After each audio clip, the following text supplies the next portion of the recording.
안녕하세요. 맥키네지의 투자 클럽입니다. HLB 세계 최대 바이오 클러스터죠. 보스턴에 HLB US 사무소 설립한다는 소식이죠. 신약 발굴과 공동 연구 전초기지 역할 기대감이 높아지고 있습니다. 오전장의 주가 장중 97,500원대 흐름의 양봉으로 지금 진행을 하고 있습니다. 이 부분 한번 살펴봐 드리도록 하겠습니다. 아침에 오전장에 나왔던 기사죠. 그 내용을 좀 살펴보면 HLB가 세계 최대 바이오 클러스터. 이 클러스터라고 하는 게 각 산업에서 이렇게 직결되어 있는 부분인데, 바이오 쪽 같은 경우에는 대학이라든지, 그 다음에 연구소, 병원, 그 다음에 신약 개발 기업들, 그 다음에 이 관련해서 기관들, 요 부분들이 모여 있는 걸 클러스터라고 합니다. 미국에서는 이 보스턴도 있고요. 제가 자료를 좀 첨부해 보면 이 보스턴 바이오 클러스터라고 하는 것 자체가 지도로 보시게 되면 미국에서는 동부 쪽에 보스턴, 그 다음 좀 밑단에 뉴저지 요쪽도 있고요. 그 다음에 동부 쪽에서는 캘리포니아주의 샌프란시스코, 그 다음에 샌디에고 요쪽인데요. 샌프란시스코 같은 경우에는 스탠퍼드 대학이 있고, 보스턴 쪽에서는 보시면 그 하버드대가 있고 MIT가 있습니다. 그러니까 이쪽에서 인적 자원이 나오게 되고, 그 다음에 병원들도 이렇게 많이 있거든요. 그러면 이런 부분에 인적 자원이 있는 상태에서 모더나라든지 일본의 다케다 제약, 바이오젠, 암젠 이런 빅파마뿐만 아니라 보통 한 1000개 이상 정도의 어떤 기업들, 그리고 여기 후원하는 기관들이 이렇게 모여 있다. 이걸 보스턴 클러스터라고 보시면 됩니다. 그래서 1999년도부터 해가지고 2008년도까지 순차적으로 보스턴 쪽에 국내 쪽에 그 오스코텍의 자회사 제노스코도 있거든요. 그러니까 이런 부분들이 있는 상황에서 여기 대학도 보면 MIT, 하버드, 그 다음에 연구소도 탑 20의 빅파마 중에서 연구소가 19개가 지금 들어가 있고, 병원 쪽도 대학병원에 있고요. 그 다음 기업 쪽도 보면, 많은 기업들이 들어가 있고, 여기 후원할 수 있는 스타트업을 위한, 랩 센트럴이라든지, 캠브리지 이노베이션 센터, 이런 부분들이 많이 들어와 있는 부분들이 이 클러스터라고 보시면 됩니다. 자, 이런 어떤 상황에서, 글로벌 빅파마와의 협업이라고 하는 부분하고 협력하고 조금 차이점이 있는 협업 같은 경우는 서로의 어떤 아웃컴 성과물이 있는 상태에서 이 부분들을 오픈 이노베이션을 하기 위해서 서로 교류 관련되는 부분들이 굉장히 좀 중요하고요. 그 다음에 이런 그룹 계열사들의 해외 시장 진출을 위해서 미국 보스턴 캠브리지 이노베이션 센터, 앞서 말씀드렸던 캠브리지 이노베이션 센터 CIC 여기에다가 사무소를 개설했다. 이 클러스터 안에 포함되는 부분이라고 봐야 되겠죠. 자, 보스턴 사무소를 통해서 미국 계열사 이뮤노미라든지 베리스모라든지 이런 부분, 그 다음에 엘레바 테라피틱스와의 소통과 협업을 강화하는 편에 HLB를 비롯한 그룹사들이 글로벌 시장에서도 새로운 신약 개발 기술이라든지 소재를 발굴한다든지 해외 기업들 간의 공동 연구, 좀 더 나아가면 이런 어떤 부분에 자본 유치도 되거든요. 그 다음에 M&A 이런 다양한 부분들이 있기 때문에 클러스터에 입주를 하고 이걸 통해서 성장을 하기 때문에 이런 행보는 굉장히 중요하고, 엘레바 테라피틱스도 본래 동부 쪽에 애리조나 쪽에 본사가 있다가 이 부분이 뉴저지 쪽으로 왔죠. 본래 뉴욕항이라든지 이런 부분들이 물동량이 오고 가잖아요. 그래서 보통 제약바이오도 과거에는 유럽 쪽에서 기반된 부분들이 2차 대전 끝나고 난 다음에 미국 쪽으로 넘어오면서 이 발달이 됐던 지역이 뉴욕이라든지 보스턴, 뉴저지 이런 부분을 보시면 됩니다. 자, HLB는 향후 간암 신약 판매로 돼서 막대한 유동성이 확보될 때 이 해당 거점을 지금 최근에 킴 정권의 허여민 연구원도 그런 이야기 했습니다만, 향후에 시가총액으로 글로벌 탑 20 기대감을 가지고 있다. 근데 보통 이런 순서를 보게 되면 반드시 자체적인 어떤 신약 개발을 통해서 돈을 축적을 해야 됩니다.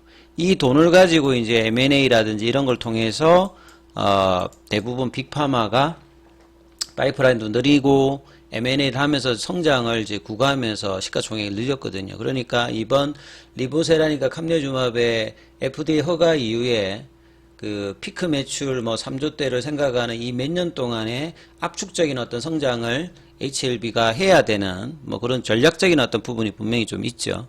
그 다음에 미국 바이오텍을 인수하거나 그러니까 이런 어떤 흐름에 지금 큰 그림을 HLB가 빅피처가 지금 가지고 있다 이렇게 봐야 되겠죠.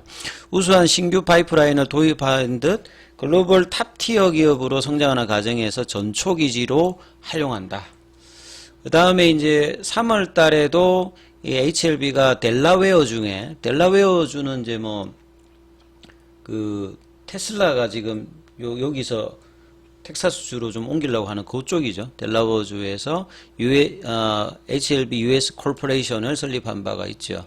그리고 K 블록버스터 글로벌 진출 사업의 일환으로 바이오 기업의 그 캠브리지 이노베이션 센터 내에서 그 커넥트 디벨로먼트 인큐베이션 오피스 입점을 지원하는 사업에도 선정되어서 추가적으로 이번에 또 사무실을 개설하게 되었다. 그래서 글로벌 진출에 대한 어떤 기대감이 높고 이제 항서제약 같은 경우에도 이제 이런 어떤 자국에서 그 약가이나 관련되는 부분을 벗어나기 위해서 R&D 형태로 미국 쪽에 이제 루잔나라는 걸 통해서 글로벌 진출을 하듯이 HLB도 미국 중심의 이런 어떤 확장들을 지금 꿈꾸고 있다. 그래서 보스턴이 세계적으로는 가장 대표적인 바이오 클러스터입니다.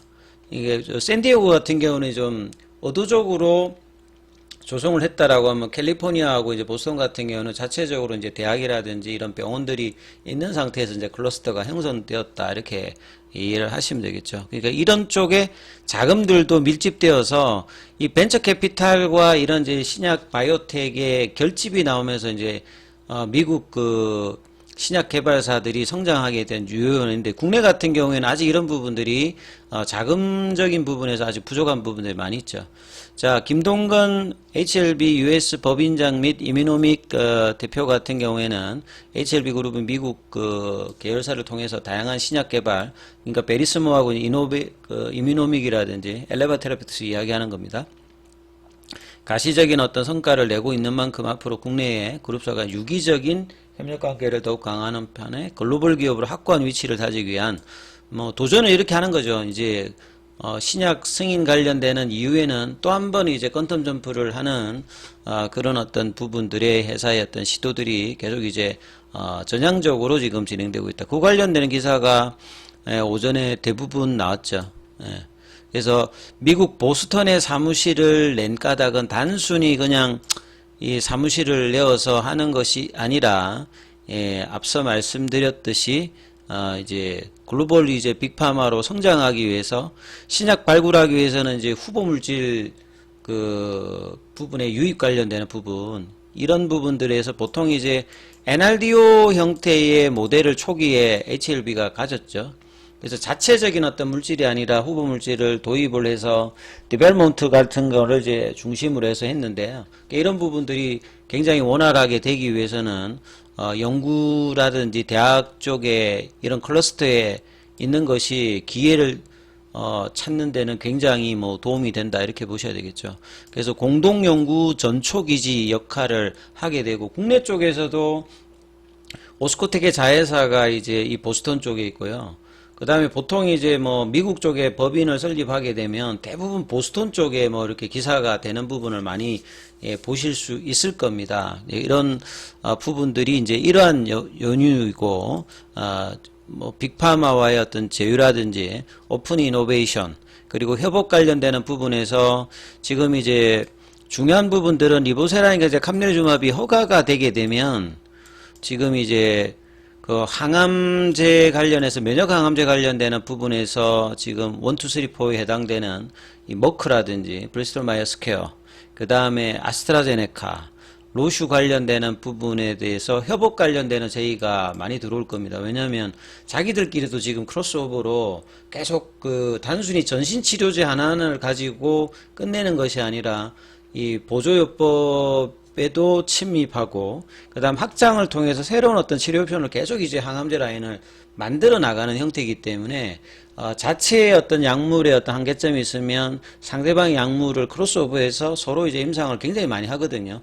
로슈도 그렇고 아스트라제네카도 그렇고 그리고 이제 머크하고 브리스톨 마이어스 스퀘어 같은 경우에도 결국은 이제 옵티보라든지 키트로다가 임상에서 1차 치료제로 허가가 안 돼서 끝나는 게 아니라 계속 진입하기 위해서 임상을 또 이제 병용을 또 다른 파트너를 해서 계속 하고 있거든요. 그러니까 그런 차원이 된다라고 하면 향후에 리보세렌 관련되는 부분에서 지금 티슬레리주막 관련되는 부분에 협업 관련되는 이야기도 이제 중국 사이트에서는 나오고 있고 이런 상황이기 때문에 허가 이후에는 굉장히 많은 이제 로보콜들이 들어올 수 있는 어떤 가능성이 있기 때문에 이런 차원에서 이런 이제 보스턴에 사무소를 낸다는 말은 상당히 뭐 의미 있다 이렇게 볼 수 있는 부분입니다.